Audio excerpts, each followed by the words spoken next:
Assalamualaikum warahmatullahi wabarakatuh. Selamat pagi.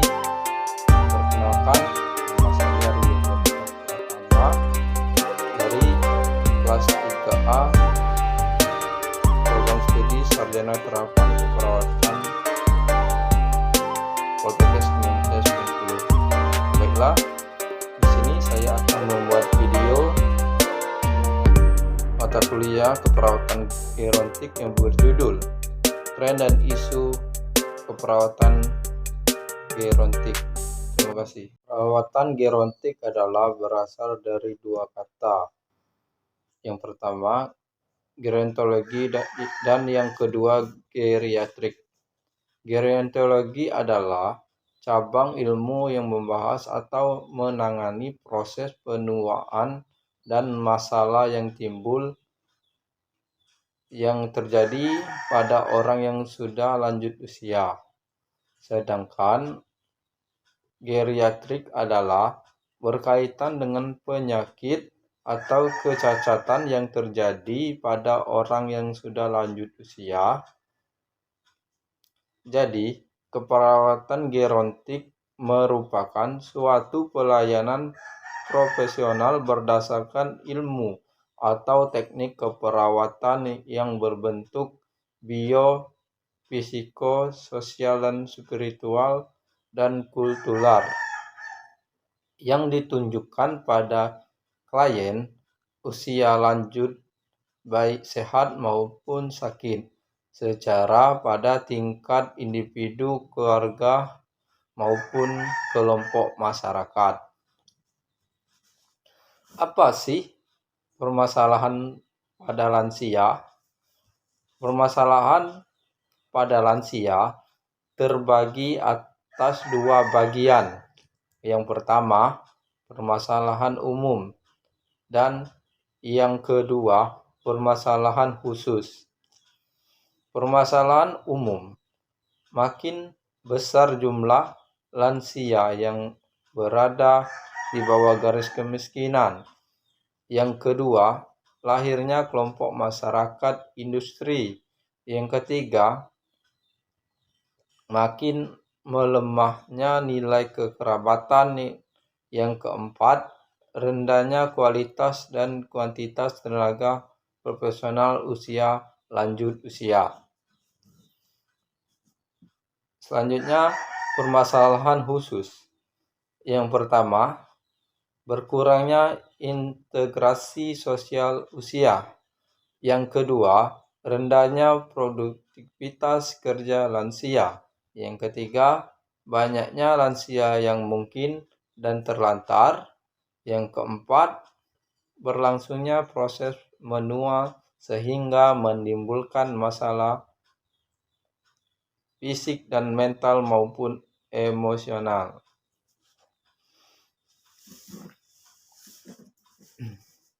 Bagaimana sih pendekatan perawat gerontik? Pendekatan perawat gerontik terbagi menjadi 3 bagian. Yang pertama, pendekatan fisik. Yang kedua, pendekatan psikis. Yang ketiga, pendekatan spiritual. Baiklah, saya akan menjelaskan bagaimana sih pendekatan fisik. Pendekatan fisik terbagi menjadi 2 bagian. Yang pertama, klien lanjut usia yang aktif, yang masih mampu bergerak dan tanpa bantuan orang lain. Sedangkan yang kedua, klien lanjut usia yang pasif atau tidak bangun mengalami kelumpuhan atau sakit. Masuk pada pendekatan fisik, perawat mempunyai peran yang panjang untuk mengadakan pendekatan edukatif pada klien lanjut usia. Perawat berperan sebagai inspektorat terhadap segala sesuatu yang asing sebagai penampung rahasia pribadi dan sebagai sahabat yang akrab untuk pasien. Masuk pada poin yang kedua, yaitu pendekatan spiritual. Bagaimana sih pendekatan spiritual? Perawat harus bisa memberikan ketenangan dan kepuasan batin dalam hubungan dengan Tuhan atau agama yang dianutnya, terutama jika klien dalam keadaan sakit atau mendekati kematian. Yang selanjutnya, apa sih karakteristik penyakit pada lansia? Yang pertama, penyakit sering meliputi saling berhubungan satu sama lain. Yang kedua, penyakit bersifat degeneratif yang sering menimbulkan kecacatan. Yang ketiga, gejala yang sering tidak jelas dan berkembang secara perlahan. Yang keempat, sering bersama-sama problem psikologis dan sosial. Yang kelima, lansia sangat peka terhadap penyakit infeksi akut. Dan yang keenam, sering terjadi penyakit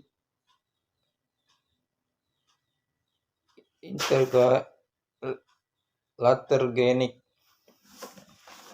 Selanjutnya saya akan membahas apa sih masalah kesehatan gerontik. Masalah kesehatan gerontik yang pertama yaitu kehidupan seksual. Yang kedua, perubahan perilaku. Yang ketiga, pembatasan fisik. Yang keempat,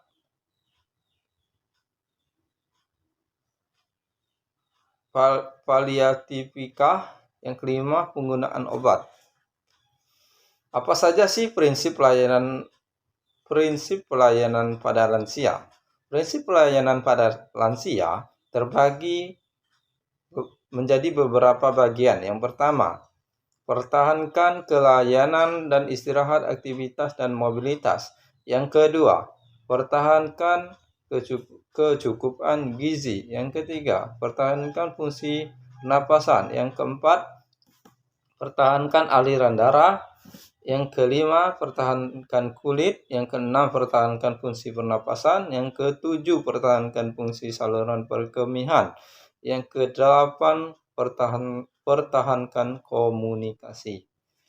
Baiklah, isu-isu yang mempengaruhi panjangnya usia pada manusia. Yang pertama, keturunan. Yang kedua, karakteristik tubuh. Yang ketiga, kondisi tubuh pada umumnya. Yang keempat, stres, letak geografis. Yang kelima, tingkat sosial ekonomi integrasi. Yang keenam, pendidikan, merokok dan miras. Yang ketujuh, perkawinan, efisiensi, kecemasan. Yang kedelapan, pekerjaan, status perkawinan, efisiensi, kecemasan, pekerjaan, dan kebahagiaan.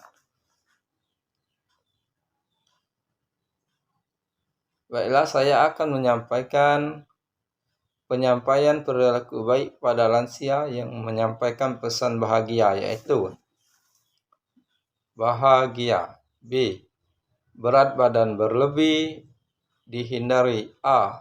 Atur makanan yang seimbang. H. Hindari faktor penyakit jantung, situasi yang meningkatkan. A. Agar teratur, berguna, dan mengembangkan kegiatan hobi yang bermanfaat. G. Gerak badan teratur dan situasi kemampuan. I. Ikuti nasihat dokter dan perawat. A. Awasi kesehatan dan pemeriksaan secara berkala.